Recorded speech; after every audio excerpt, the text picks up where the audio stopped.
Brought to you by KR Mangalam University. We provide you the platform to turn your dreams into reality. Give wings to your aspirations with KR Mangalam University.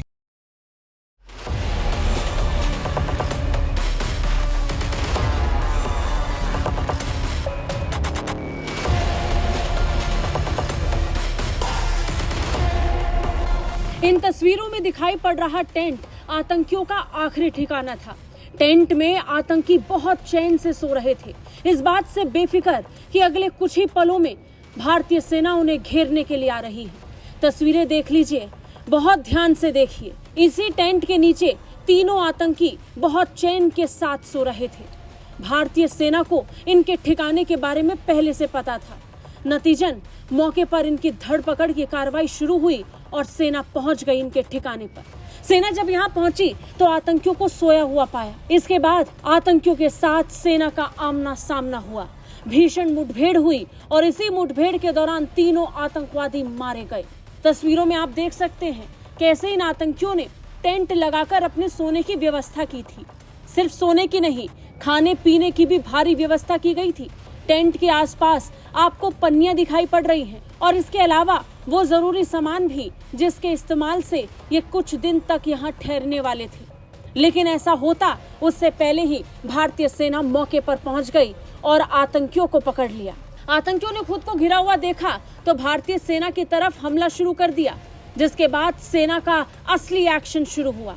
कार्रवाई हुई और 3 आतंकवादी मारे गए। मारे गए आतंकियों में सबसे पहला नाम मास्टरमाइंड आतंकी मूसा का आ रहा है, वही आतंकी जिसने पहलगाम आतंकी हमले को अंजाम दिया। इसके अलावा 2 और आतंकियों की पहचान सामने आई है, अबू हमजा और मोहम्मद यासिर। जानकारी मिल रही है कि अबू हमजा और मोहम्मद यासिर भी पहलगाम आतंकी हमले में शामिल थे।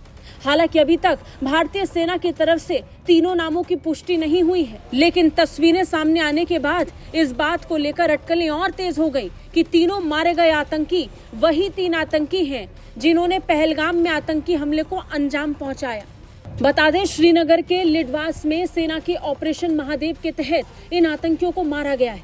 आतंकियों के पास से भारी मात्रा में गोला बारूद भी बरामद हुआ है, जिसकी तस्वीरें भी सामने आई। इसके साथ ही कई दिनों का राशन भी मिला। सेना ने इस बात की पुष्टि भी की है, लेकिन इंतजार तो अब सेना की प्रेस कॉन्फ्रेंस का हो रहा है, जिनमें इन तीनों आतंकियों को लेकर डिटेल्स होंगी। जानकारी के मुताबिक श्रीनगर में 2 दिन पहले एक संदिग्ध बातचीत का इनपुट सेना को मिला था। इसके बाद सेना ने अभियान शुरू किया। इस संबंध में स्थानीय लोगों ने भी सेना को आतंकियों का इनपुट दिया। बाद में सेना ने ऑपरेशन महादेव का आगाज कर दिया। यह ऑपरेशन श्रीनगर के घने दाची गांव जंगलों में शुरू हुआ। दाची गांव में संदिग्ध आतंकियों की सूचना मिलने के बाद अंदेशा जताया गया कि इन आतंकियों का पहलगाम हमले से सीधा संबंध है। बाद में तीनों आतंकियों की तस्वीर आई तो स्थिति और साफ हो गई, लेकिन अभी भी इंतजार सेना के फाइनल प्रेस कॉन्फ्रेंस का है। ब्यूरो रिपोर्ट, भारत तक।